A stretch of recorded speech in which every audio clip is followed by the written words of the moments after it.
Bayangkan dunia yang sunyi, bukan karena malam tiba, bukan karena listrik padam, tapi karena tak ada lagi suara dari makhluk yang dulu pernah memenuhinya.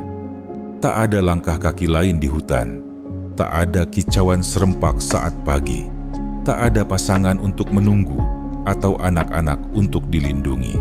Yang tersisa hanyalah kamu, sendirian. Begitulah nasib mereka. Ia seekor merpati penumpang, dulunya burung paling banyak di Amerika Utara. Populasinya pernah mencapai lebih dari 3 miliar ekor. Mereka terbang memenuhi langit seperti badai. Suara mereka bisa terdengar dari kilometer jauhnya.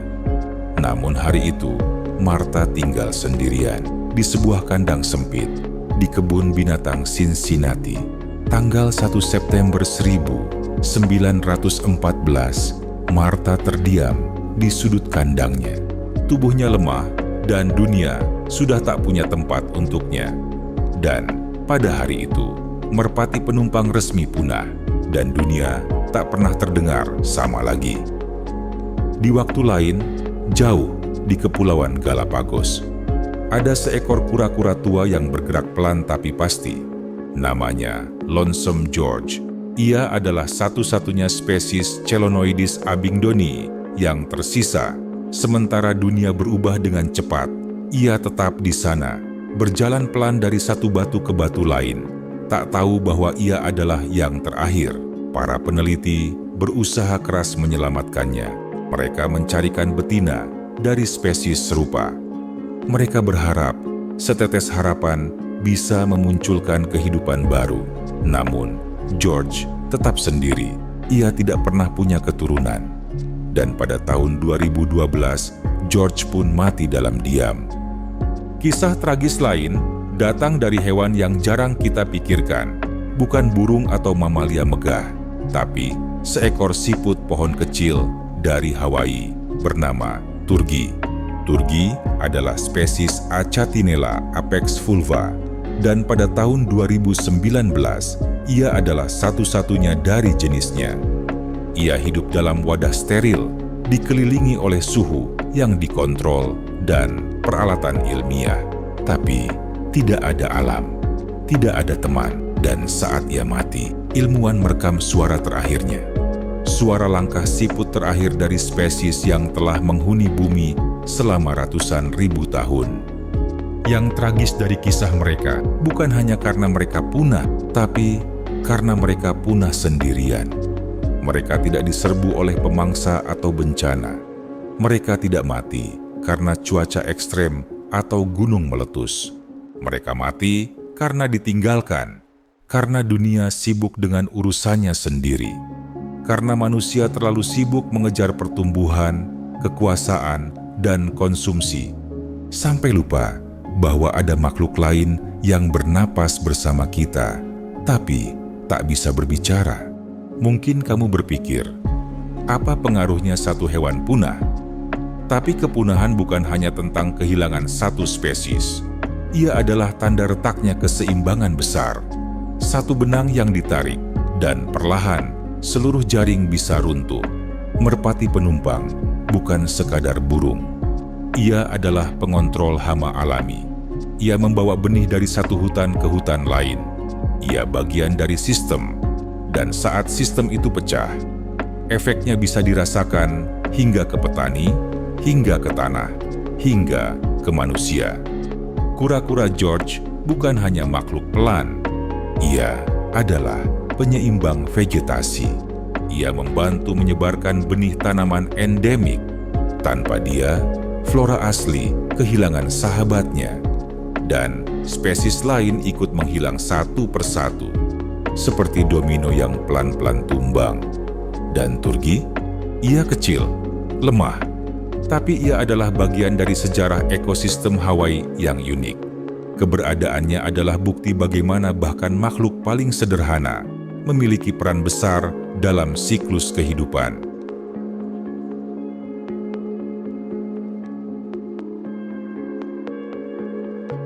Jutaan tahun proses evolusi berujung pada satu napas terakhir di dalam kandang, di dalam laboratorium, atau dalam sunyi yang tidak didengar siapapun.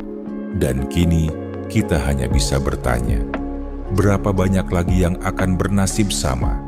Inilah kisah tentang mereka, hewan-hewan terakhir di bumi. Dan dalam video ini, kita akan menyelam lebih dalam, menemukan alasan di balik kepunahan, melihat siapa yang akan menyusul, dan bertanya pada diri sendiri, apakah kita hanya akan menonton atau mulai bertindak?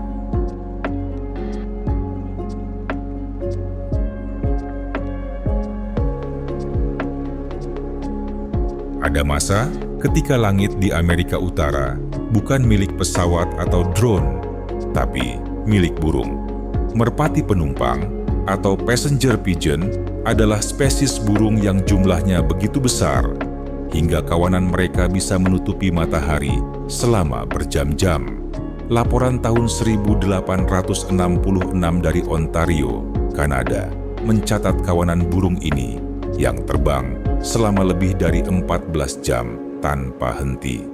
Mereka bergerak seperti awan hidup, berjuta-juta dalam satu kawanan. Suara kepakan sayapnya seperti badai, seolah-olah langit sendiri sedang bernyanyi. Namun keindahan itu menjadi sasaran. Merpati penumpang dianggap murah. Dagingnya dijual untuk makanan ternak, makanan miskin, dan bahkan umpan. Kemajuan teknologi seperti kereta api dan telegraf membuat pemburu bisa menyasar mereka dengan mudah. Dalam hitungan dekade, dari miliaran menjadi ratusan ribu, lalu hanya satu. Ia dinamai dari istri Presiden George Washington, dan ia adalah merpati penumpang terakhir di dunia. Setiap hari, ia duduk di kandangnya. Kadang bergerak, kadang hanya diam. Orang-orang datang melihatnya, tapi tak tahu apa yang mereka saksikan. Bukan sekadar burung, tapi akhir dari sebuah zaman. 1 September 1914, Martha jatuh dari palangnya. Tak bernyawa, tak bersuara, dan dunia kehilangan satu nada dari simfoni alamnya.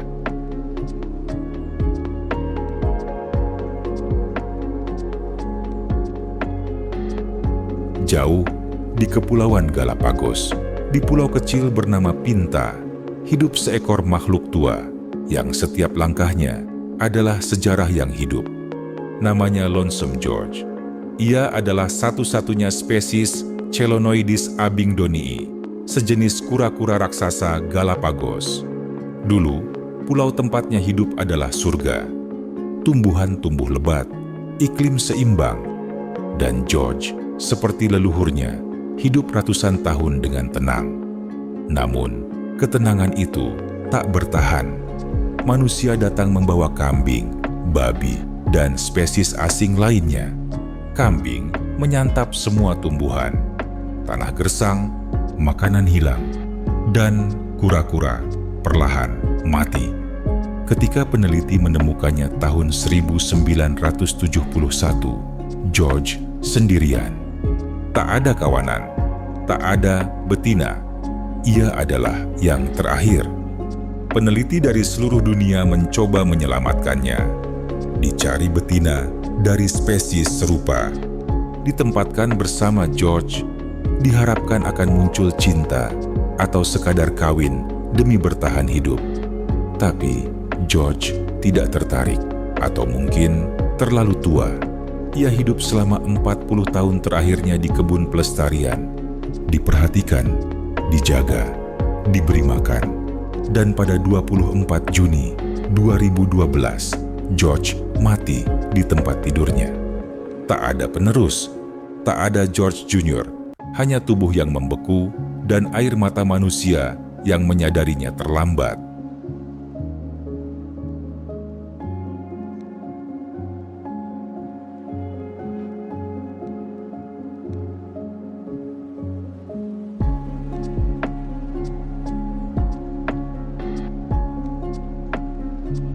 Kisah terakhir bukan tentang binatang megah, bukan tentang langit atau daratan luas, tapi tentang seekor siput kecil, nyaris tak terlihat, yang hidup di sebuah kotak kaca.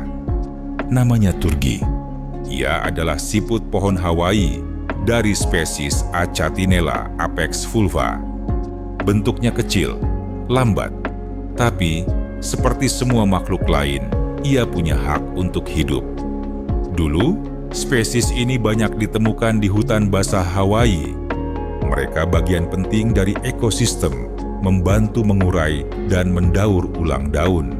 Namun dengan masuknya siput predator non-asli, serta penyakit dan perubahan iklim, satu persatu, saudaranya menghilang. Turgi tinggal di laboratorium University of Hawaii. Lingkungannya buatan. Ada suhu yang stabil, makanan disediakan, kelembapan dijaga. Tapi tak ada pasangan, tak ada suara dari spesiesnya. Dan pada 1 Januari 2019, Turgi mati. Peneliti menyimpan rekaman suara terakhirnya sebagai kenangan, sebagai pengingat bahwa bahkan makhluk sekecil itu bisa mengajarkan kita tentang kesepian. 3 makhluk, 3 kesepian. Semua berbeda, tapi punya satu kesamaan. Mereka semua mati sebagai yang terakhir. Sebagai simbol bahwa kita terlalu lambat menyadari. Bayangkan satu hari nanti, kita berdiri di depan kandang kosong atau mendengarkan rekaman terakhir suara spesies. Dan kita hanya bisa berkata, seandainya kita bertindak lebih cepat. Kini, cerita seperti ini bukan masa lalu. Ada spesies yang sekarang sedang menuju kepunahan, sedang menunggu giliran jadi kisah tragis berikutnya. Dan jika kita tidak bertindak, maka daftar ini akan terus bertambah.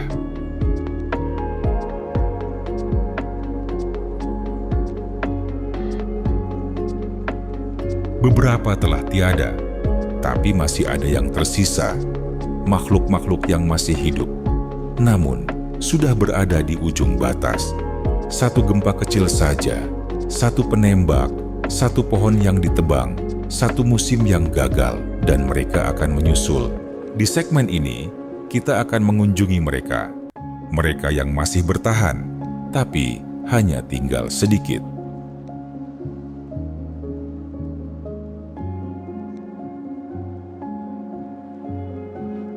Di Kenya, ada 2 ekor badak yang selalu dikawal bersenjata. Dijaga 24 jam. Dipantau seperti tokoh negara. Tapi mereka bukan VIP. Mereka adalah sisa terakhir dari badak putih utara. Dulu, spesies ini hidup bebas di Sudan, Kongo, Uganda. Mereka kuat, tenang, dan punya peran penting menjaga ekosistem padang rumput.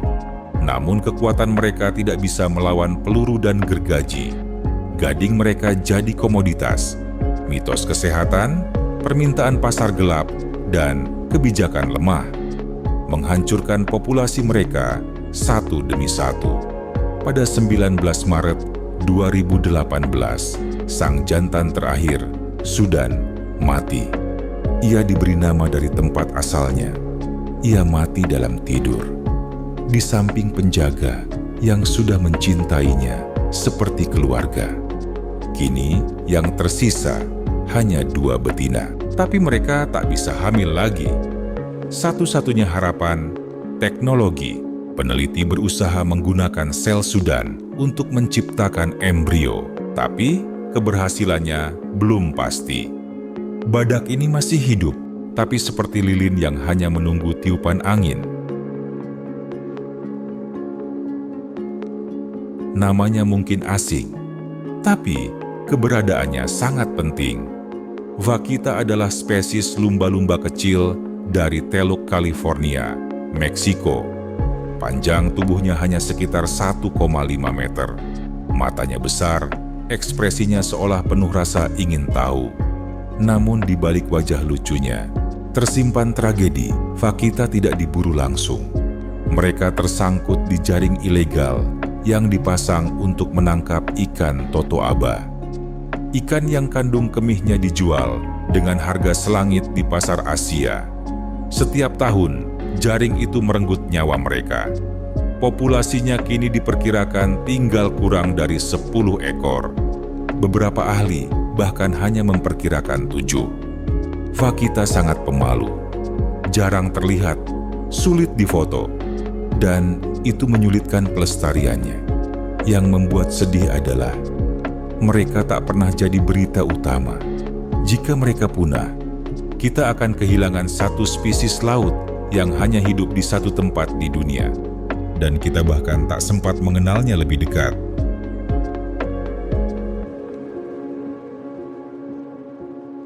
Dari hutan gelap Selandia Baru, hadirlah kakapo, burung yang berjalan, bukan terbang. Malam adalah waktu aktifnya. Ia tidak memekik, ia mendengkur, lembut dan sunyi. Kakapo adalah satu-satunya burung beo nokturnal tak terbang di dunia. Dulu, mereka hidup damai, tanpa pemangsa. Namun ketika manusia datang, mereka membawa kucing, musang, dan tikus. Kakapo tidak bisa lari cepat, tidak bisa terbang. Dan yang paling buruk, mereka tidak tahu rasa takut. Itu membuat mereka jadi sasaran empuk. Pada tahun 1995, hanya tersisa 50 kakapo. Para ilmuwan langsung bereaksi. Mereka pindahkan semua kakapo ke pulau bebas predator. Diberi nomor, dipantau, diberi nama. Salah satu yang terkenal, Sirocco, kakapo yang jadi selebriti karena tingkah lucunya. Bahkan jadi juru bicara konservasi burung di Selandia Baru. Kini, jumlah kakapo naik jadi lebih dari 250. Namun semua masih dalam pengawasan penuh. Tanpa bantuan manusia, mereka bisa punah kembali. Mereka hidup, tapi seperti pasien ICU, stabil, tapi kritis.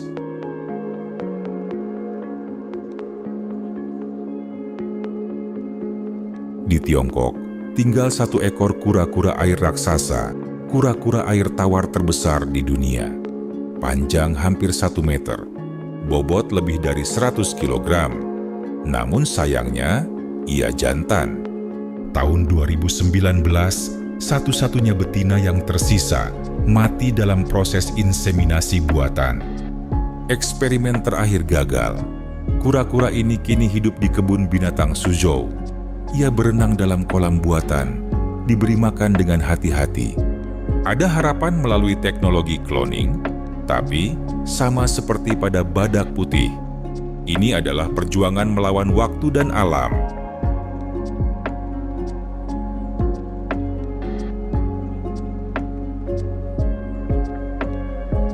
Pernah nonton film Rio?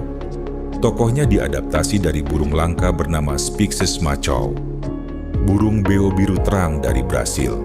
Sayangnya, cerita Rio jauh lebih cerah dari kenyataannya. Spixes macaw pernah dinyatakan punah di alam liar tahun 2000. Habitat mereka rusak.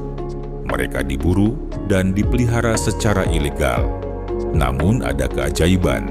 Sekelompok kecil diselamatkan dan dibudidayakan. Kini ada lebih dari 150 di penangkaran. Dan sejak 2022, beberapa mulai dilepas liarkan. Tapi hidup di alam tidak semudah di kandang. Mereka tidak tahu cara bertahan. Mereka harus belajar ulang cara terbang jauh, menemukan makanan, dan menghindar dari predator.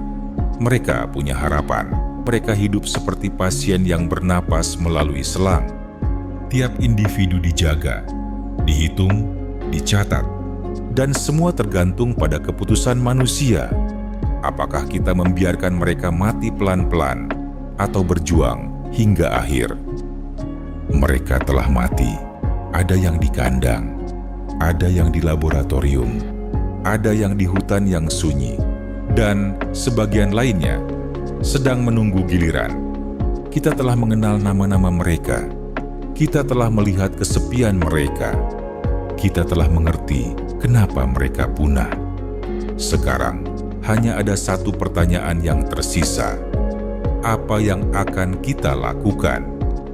Banyak orang berpikir, cuma satu hewan yang punah, biasa. Tetapi, tidak ada hewan yang hidup sendirian. Setiap makhluk adalah bagian dari jaring kehidupan. Ketika satu putus, yang lain ikut goyah. Itulah yang disebut efek domino ekologis. Contoh sederhana, satu jenis lebah punah, bunga tidak dibantu penyerbukannya, tumbuhan gagal berkembang, hewan pemakan tumbuhan kekurangan makanan, pemangsa turun populasinya, dan akhirnya manusia ikut terdampak. Kepunahan satu spesies bisa merusak pangan, iklim mikro, dan bahkan ekonomi lokal. Yang hilang bukan hanya makhluk hidup, tapi seluruh fungsi alam. Selama ini, kita hidup seperti penguasa bumi. Kita pikir semua bisa ditaklukkan. Hewan bisa dipelihara, hutan bisa ditebang, laut bisa dikuras. Tapi kini kita tahu, ketika alam terganggu, kita ikut menderita. Pandemi berasal dari zoonosis. Iklim ekstrim menghancurkan rumah dan ladang. Tanah jadi miskin, air jadi racun. Kita bukan pemilik bumi, kita cuma penumpang, sama seperti Martha, George, dan Turgi dulu. Dan saat penumpang lainnya menghilang, tinggallah kita dalam kereta yang pelan-pelan kehilangan remnya. Ini bukan hanya tentang kehilangan, ini juga tentang harapan. Ada kisah Kakapo, ada pelepasan Spixus Machau, ada konservasi badak Jawa di ujung kulon, ada orang-orang yang bekerja siang malam untuk menyelamatkan makhluk yang tak bisa berbicara. Gerakan konservasi makin kuat. Teknologi bisa membantu, dari kamera pelacak hingga cloning embrio. Kebijakan berubah, kesadaran tumbuh, dan yang terpenting, penonton seperti kamu mulai peduli. Setiap pengetahuan yang kamu serap, setiap video yang kamu tonton, setiap hal kecil yang kamu lakukan, itu bukan sekadar aksi pribadi. Itu adalah bagian dari perubahan. Kamu tidak harus jadi ilmuwan, tidak harus kaya, tidak harus punya ratusan ribu pengikut, tapi kamu bisa mulai dari menyebarkan kesadaran. Share video seperti ini, ceritakan ulang kisah Martha dan George ke teman-temanmu. Dukung produk ramah lingkungan, hindari produk dari hutan yang dirusak, periksa label. Kayu, minyak sawit, kulit, kurangi konsumsi berlebihan. Lebih sedikit sampah, lebih banyak makna. Dukung konservasi lokal. Banyak organisasi kecil yang butuh dukungan. Jangan buang hewan peliharaan sembarangan.